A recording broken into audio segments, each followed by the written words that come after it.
Hello everyone, my name is Jen and welcome to the book Refuge and welcome to probably one of my most highly asked for videos ever. I've only made one other recommendation video that is a fantasy romance rex, like straight up, and I made that video almost 2 years ago and it is my most viewed video on my channel. Usually when that happens, I have several books to put out that are within the same genre, you know, like that's kind of what I'm known for, is making many trope videos on my channel. I have a playlist that I will link up here of like almost 180 at this point recommendation videos. But here's the thing that I always say. Fantasy romance is my favorite kind of romance. It is what got me into romance. I was reading YA fantasy and then it slowly progressed to I liked the romance more than the fantasy, and finding books that are equally fantasy to romance is very difficult for me. And even less so are there ones that I honestly just love so much. And then there's kind of the difference between like what's like a paranormal and a fantasy. Is there paranormal fantasy? There's low fantasy, high fantasy, urban fantasy. It's all over the place, you know? And so this video will have a bit of a mix of some, like some of these I think lean more towards them being paranormal, and some of them are more like, you know, there's straight up is magic involved.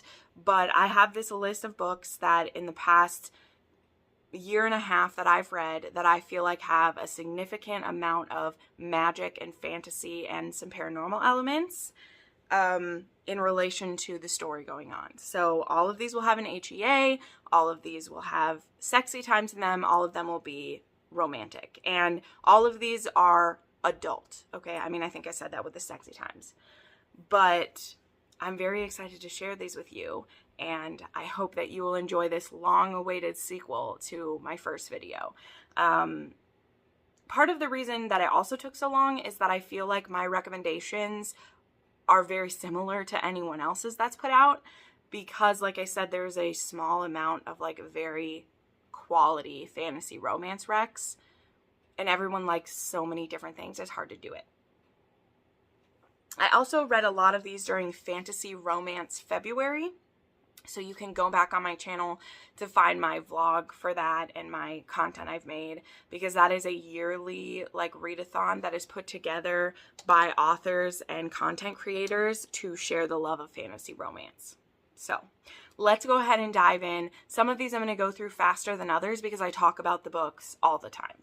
So the first one that I want to mention that I won't talk too long about is Entreat Me by Draven. Draven will probably end up on pretty much at least every friend of mine who's making a fantasy romance video, because she does some fantastic slow burn, very great fantasy worlds, very beautiful romance series. This one for me was like the steamiest book by her that I'd read, and this was a 6-star read for me that I read in January, and I absolutely adored it. This is a Beauty and the Beast retelling, but with a twist.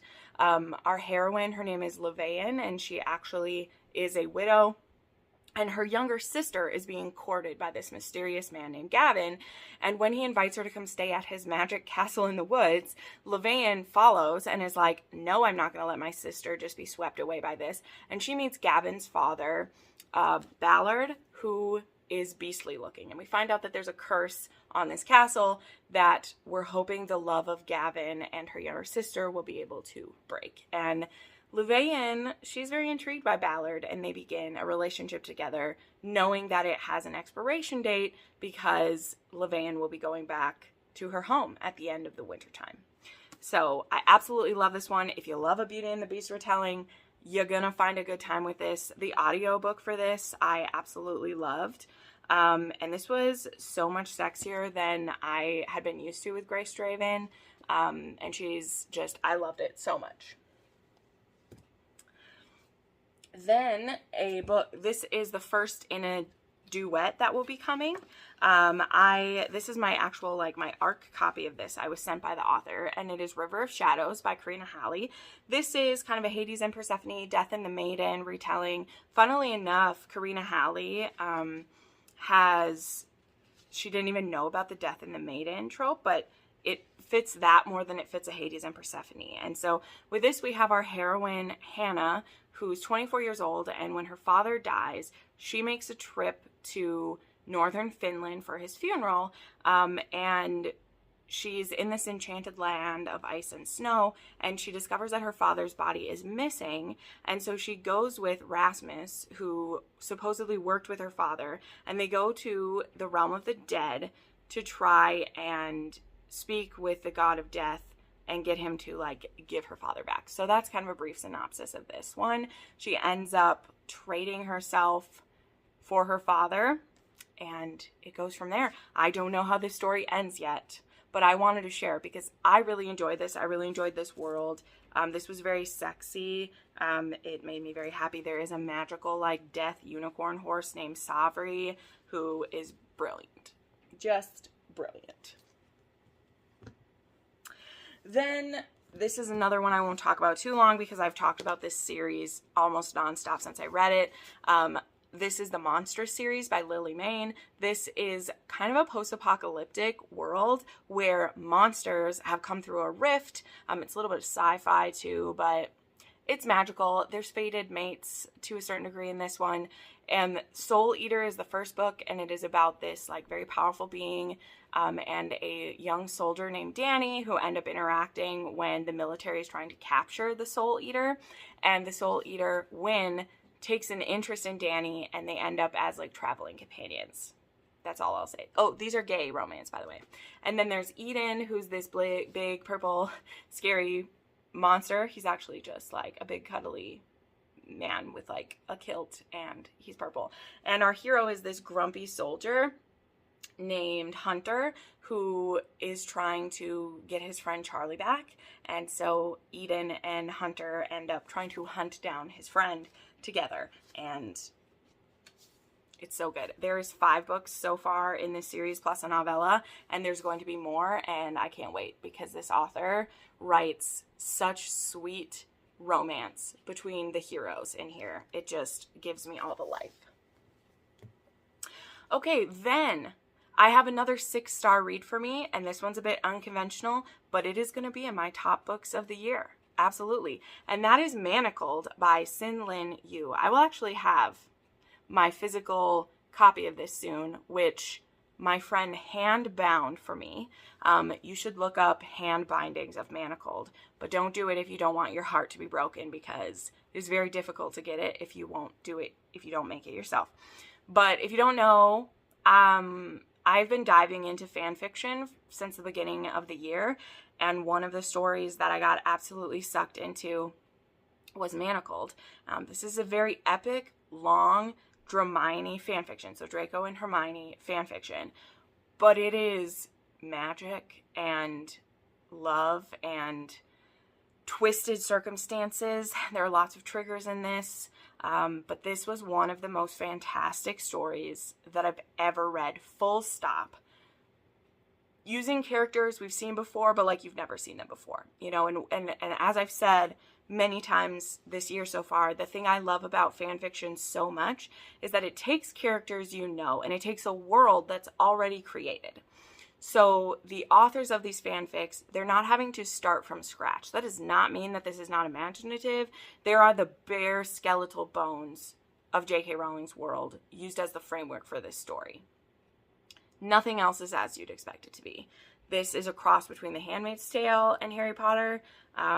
There is a Hermione who is being forced to be a surrogate for the Malfoy family, and she has no memory of what's happened to her in the last few years. She just knows that all of her loved ones are dead, and now she is going to be used as a womb, basically, to produce magical children for the Dark Lord. There's so much more to this story than that, but we're keeping it moving. This book is fantastic. This story, this fanfiction, it lives rent-free in my head almost every single day of the year. It's fantastic. Okay, then we have Forged in Fire by Juliette Cross. This is a trilogy. I actually have not read the third one in this series yet, but these books just got re-released this year. They had a bit of a spicy update and like revamp. Juliette Cross is a friend of the channel, a friend of mine, and she has so many amazing things coming this year. But Forged in Fire really gave me all the like CW vibes of back in the day. You definitely will notice some tropes from back then that were used a lot because, I mean, Juliette wrote these like 7-8 years ago at this point. But our heroine finds out on her like 21st birthday that she is what is called a vessel, which means she can be used as a conduit of power, either for the light or the dark. And to be a vessel for the light, she has to follow very strict guidelines to keep herself from being corrupted, and there are demons around every corner who are trying to corrupt her. And then we have our hero Jude, who is a demon fighter, and he's sent as like her guardian. So this is a trilogy about the same couple, and the spice definitely picks up as we go. Then this is one that I talked about a lot last year. It is one of the only reverse harems that I care about at all. That is not my bag of tricks at all. But A Lady of Rooksgrave Manor, I would consider like a paranormal fantasy, because there's like witches and there's different creatures, and it's basically a monster brothel. And so our heroine, totally just forgot her name, Esther, gets invited to Rooksgrave Manor to be a monster's mistress there, and she puts together her harem of monsters, and it was delightful. And yeah, reverse harem is not normally my bag of tricks, but you know, this one has an invisible man, a Dr. Jekyll and Mr. Hyde, a golem, a sphinx, a vampire, all these magical deliciousness, and I had a great time with this one. So if you want one of these that is basically monster erotica with some plot, loose threads of a plot, give this one a go. You know, all levels of spice, nobody gets shamed around here. Then I have a series that I really enjoyed reading in 2020, and that is The Prophecy of the Sisters. So there's actually 4 books in this series. I have the first 3. I never ended up getting the last one yet. And so it starts with The Bride of the Traitor. I'll tell you about it in a second. And then there's The Bride of the Sea, Bride of the Frontier, and Bride of the Emperor, which I'll show right here. So this is a series about 4 sisters, and it actually starts in modern times, okay? So it starts in our world. And Sibylla, she knows nothing of prophecies until she wakes up in a dungeon. And she thinks that she's in like a scary cosplay, like kinky dungeon, when this man comes in who is King Lilias, I think is how you say it. And he thinks that she's a witch, but he also recognizes her as like, she's his fated mate. And so they are kind of immediately like having sex, because this is not as erotic as that will seem, but like that's literally like they both like fall on each other. And he realizes she's his queen. She does not know how she got to this world or what's going on. And we become aware of the prophecy of the sisters. And we find out that there is the 4 sisters, which she has 3 sisters. And one sister will be for, let's see if it says it in here. Here we go. It says, 4 sisters who are born of the same mother and father, yet do not share the same appearance. They are the only ones of their kind in the entire universe, across our world and all others. 4 sisters will marry and love the fiercest warriors from all 4 corners of our world. Once all 4 relationships are consummated, the events foretold in the prophecy will be set in motion and become unstoppable. So over the course of like this series, each sister like time travels, teleports to the hero she's supposed to be with. So there's a this like medieval king, there is a Viking king warrior, there's like this frontier world, so there's like a cowboy, and then there's the emperor, which like is a Roman, and they each have to find their fated mate, and then stuff happens. Don't want to spoil it. But these ones definitely are fantasy. Like there are dragons, there are talking dragons. The end of each book always has a little like a mini story about another magical thing happening. So like there are witches and magical creatures and like warlocks and all these things in this series. And really enjoyed this series. Like, it was high level for me. Okay, then we have The Fae Warrior's Princess by Jamie Schlosser. I believe the last time I made one of these videos, I talked about the first book in this series, I think, which is called Between Dawn and Dusk. And then there's The Fae King's Curse, or The Fae Prince's Curse, whichever. And I didn't know that there was another book that came out in this series. So recently, The Fae Warrior's Princess came out. So this is a fated mate magical fae series. And they're in the prequel, which is called Between Dawn and Dusk. There is a fae from like both the Dawn and the Dusk lands who they're fated mates, and her father chooses to lock her up so that she can't be with her fated mate because she's discovered her fated mate on a trip that she took, and her father is like, no way. Well, you can't keep people apart that way. So they're able to be together, but in doing so, they set off some events that cause a curse to happen. And so this curse is put on by this group of witches who curse every firstborn son of all of the courts will be born blind. And it's going to, the only way they'll be cured is when they find their fated mates. But the thing is, with the Fae, you find your fated mate by looking into their eyes. That's how you recognize them. Doesn't mean you still can't find them and activate your bond if you don't, but it's much more difficult. And so anyway, that's the setup of the story. This one, The Fae Warrior's Princess, this princess is actually the daughter of one of our previous couples. And when she is introduced to her father's best friend, his right-hand man, he recognizes that she's his fated mate. She is literally like 6 months old, and he is, you know, hundreds of years old. And he's like, this will be bad if I'm around while she's growing up, because she, like, we will always be drawn together. And not that anything sexually inappropriate would happen. It's just he feels like she wouldn't have a chance to live her life if she knows who her mate is her whole life. So in this world, a day in the human realm is a year in Fae. And so he basically goes on a mission for like 2 weeks, and like 20 years in her life pass.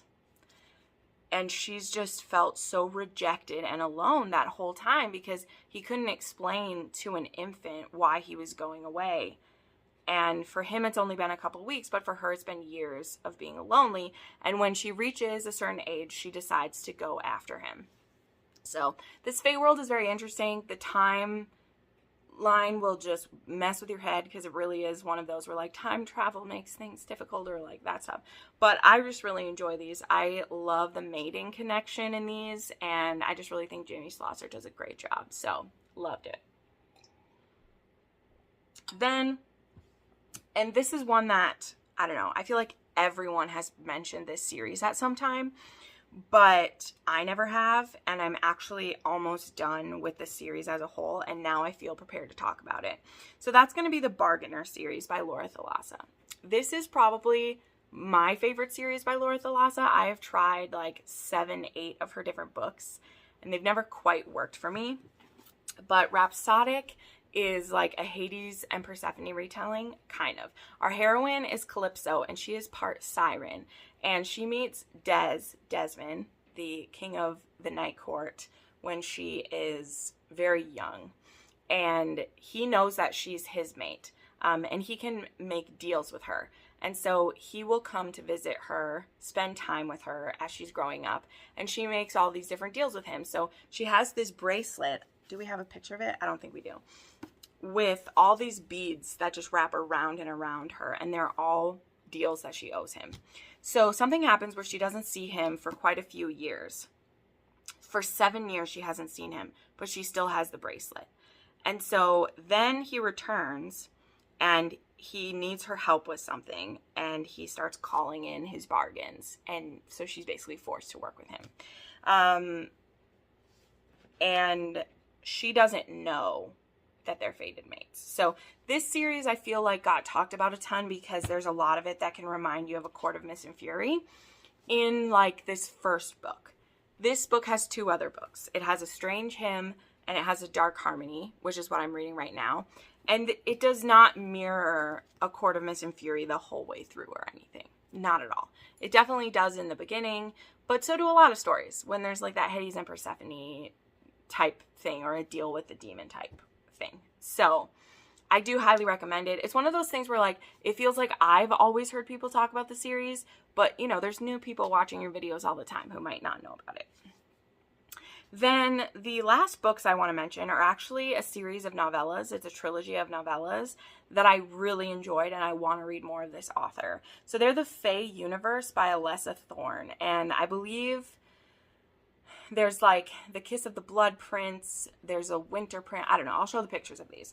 So these are about 3 different kings or princes that all have a different curse, and their fated mate is the only one who can fix it.